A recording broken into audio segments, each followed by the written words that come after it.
You celebrate your life. Celebrate the good and the bad, the happy, the sad, the joy and the pain, the sun and the rain. Celebrate life. Celebrate your life with love.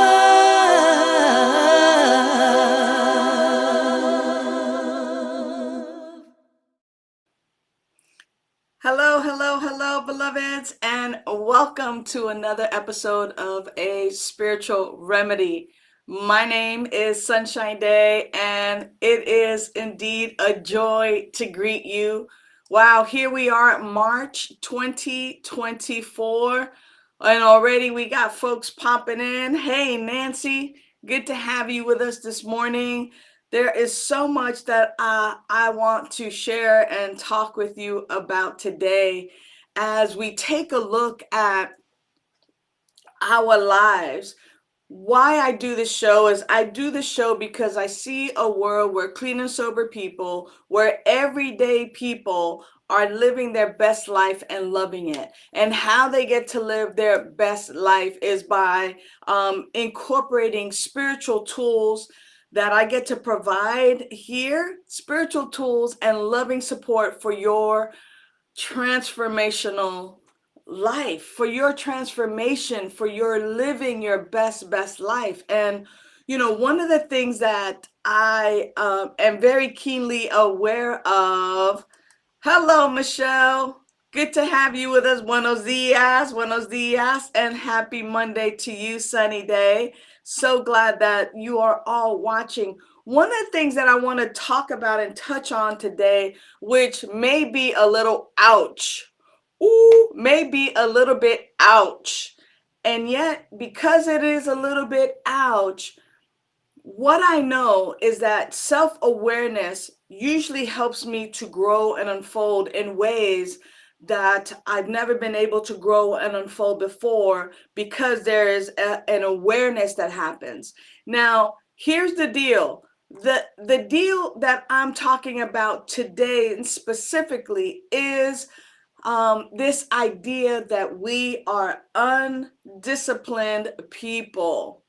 Now, who wants to talk about discipline? I know for me, discipline was a curse word when I was a kid, because I didn't want to be disciplined. I didn't, like my parents would discipline me. Like there's this whole thing around that word, kind of like the word obedient was to me way back in the day as well. But if you take a look at the root word, discipline is about being a disciple, and being a disciple is, someone who follows, right? But what are we following? Are we following what is for our highest and best, or are we following what is not for our highest and best? So let's take a look right now, and let's go ahead and define discipline. Right? And so as we take a look at the word discipline, it's the ability to control and regulate oneself in order to achieve a specific goal. So the question then becomes, what are my goals in life? Do I want sobriety? Do I want clean time? Do I want a job? Do I, like how I want to use my time? Do I want to practice yoga and meditation? Like what kind of life do I want? And then what are my goals in living that? But it's also about the ability to control and regulate oneself in order to achieve positive choices. Am I eating healthy? Am I taking care of my body? Am I maintaining a structure and a focus approach to my living, or am I just living by default? And so what does it take? What does it take in order to be disciplined? Well, we'll take a look at that right now as well. What it takes, it involves cultivating habits, behaviors, and routines that contribute to my personal growth and success. So now I get to look at, what are my behaviors? What are my routines? what are the structures and what am I focusing on in life? Because am I living life by default or am I really being on purpose, right? And hey, right, Wenda, it's so good to have you on the show today. Love of self, right? It takes that idea of love of self in order to cultivate these habits, these behaviors, these practices, this discipline, the attitudes and beliefs necessary, right? In order to achieve positive choices and to make positive choices in life.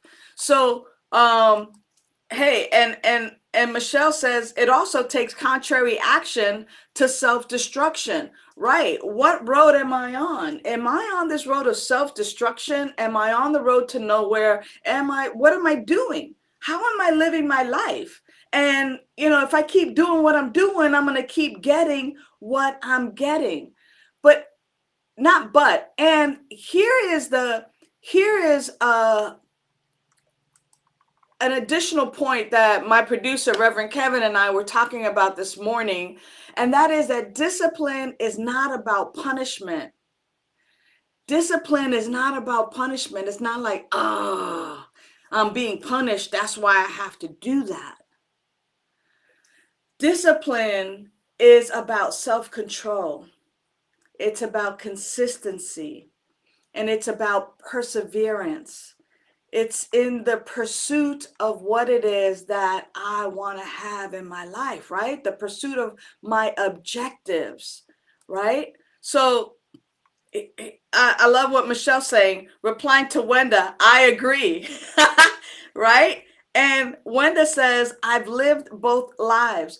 And you know what? If I'm going to be honest with you, which I live both lives right now. In some areas, I am way disciplined and I have these habits and these ways of being that lead me toward my goal. And then in other areas, I don't.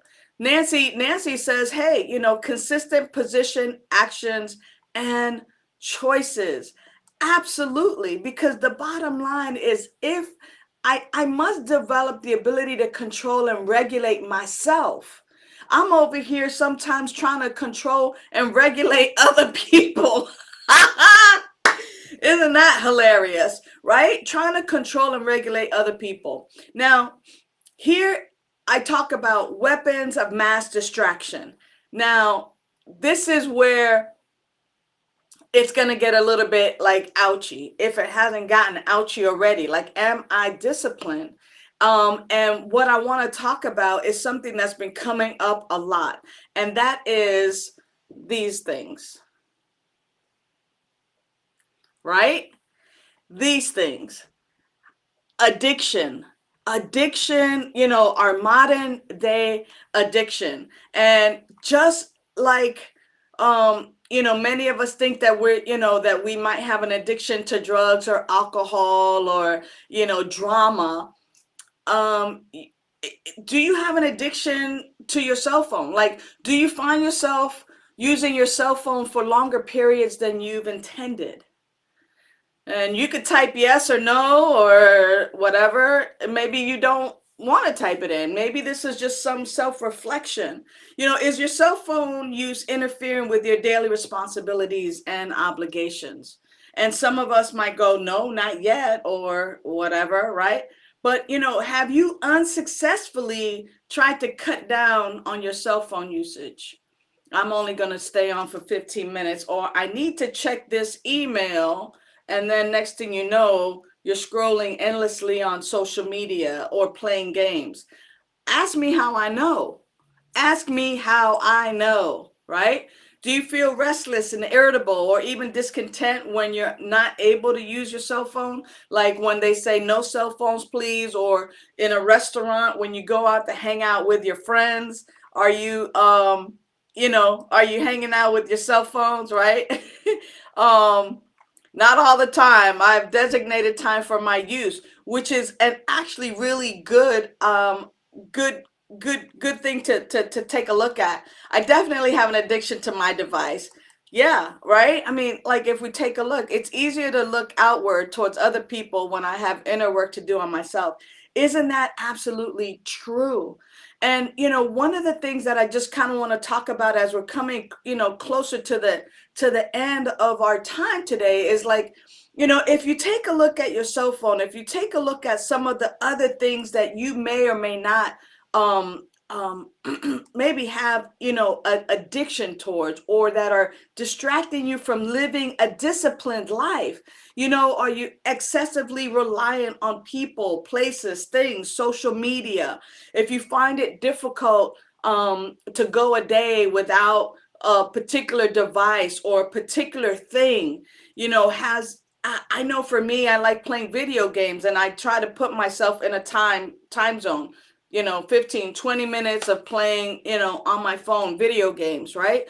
Like, do you find that you're empty, or that you feel empty without your devices, or without something in particular?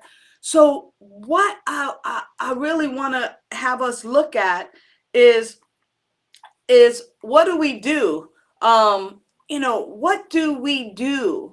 What do we do? How do we begin to live a disciplined life? So first is mindful awareness. Begin cultivating this awareness of your usage, right? Becoming aware and admitting it, and just kind of going, oh yeah, this might be a little bit of an addiction, or it might be a bad habit that I don't want to really get into. And practice mindfulness by paying attention to your thoughts and your emotions when you want to reach for that particular thing, whether it's your cell phone, whether it's drugs or alcohol, whether it's gambling or sex or shopping or going on Amazon and, buying a bunch of stuff. Like, pay attention, like, what is it within me that's happening? Or what is it that's distracting me from living my best life? And then intentionally disconnect from that. I'm not going to participate in that for this amount of time. But here's the spiritual practice. As you begin to incorporate spiritual practices into your daily routine, whether it's meditation or prayer, or engaging in activities that align with your personal spiritual beliefs, take time and make time every day. Put it in your calendar every day to reflect on the values, and on whether you're being disciplined. Is what you're engaging in right now, is what I'm doing right now moving me toward my goal, toward positive change, towards where I want to be, or am I on a road somewhere else? Because when you do that and you begin to recognize that your life is the unique, unrepeatable, magnificent, powerful way that spirit shows up in human form, you can begin to live the life that you crave. And you can begin to have a disciplined life. In other words, who's in control of your life? Is it you, or are you living by default and allowing people, places, things, these weapons of mass distraction, to distract you from living your best life, from working out, from interacting with people, from prayer and meditation? Like, you get to move your feet and to be the one in control of your life. Yeah, sometimes we get depressed, or we get filled with anxieties. I love that you say this, Nancy, that there are times where you feel that you feel at peace when you're able to separate from your device. Yeah, going out onto the ocean. I have a friend who has a sailboat, and it's just like, yeah, when I'm able to put my phone down and go out, or just have a digital release day, or do your emails on your computer, right? Or have something for you, and then begin to use prayer and meditation yourself living your best life. If you're interested in a visioning session, a mini visioning session, Reverend Kevin or myself, anyone at Be That Spiritual Learning Center would be happy to lead you through a personal visioning for the ways and the activities necessary to separate yourself from the things that mean you no good. All right, we're coming to the end of our show today. Actually, we went a little bit longer. I want to remind you that let me look at my calendar here. On March the 18th, in 2 weeks, we're going to be moving our time to 1 p.m. And this is just a reminder that we're going to move to 1 p.m. I think that that's going to be a better time for more people. So be sure to tell your friends, your family, anybody you want that the show is moving from 9 a.m. on Mondays to 1 p.m. Pacific time on Mondays starting March 18th.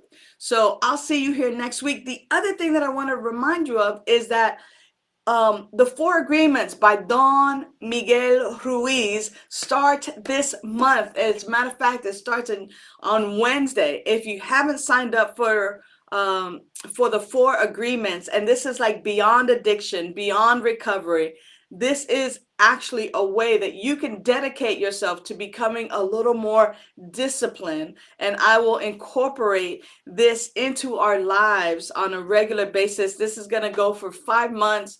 We meet once a month, and then we have chats and all kinds of stuff. I so appreciate you, and I want you to know how much I care about you. We're here to be in service and of service to you, whether it's prayer, whatever it is that you need. We are here for your spiritual growth and unfoldment, providing spiritual tools and loving support.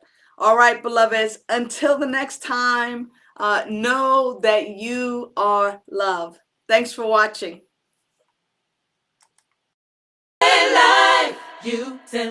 Thanks for tuning in to A Spiritual Remedy. Use the links in the description for prayer requests, to donate to Be That Spiritual Learning Center, and to join our mailing list. Remember to like, share, and subscribe. And you can visit us at vidaslc.org for more information.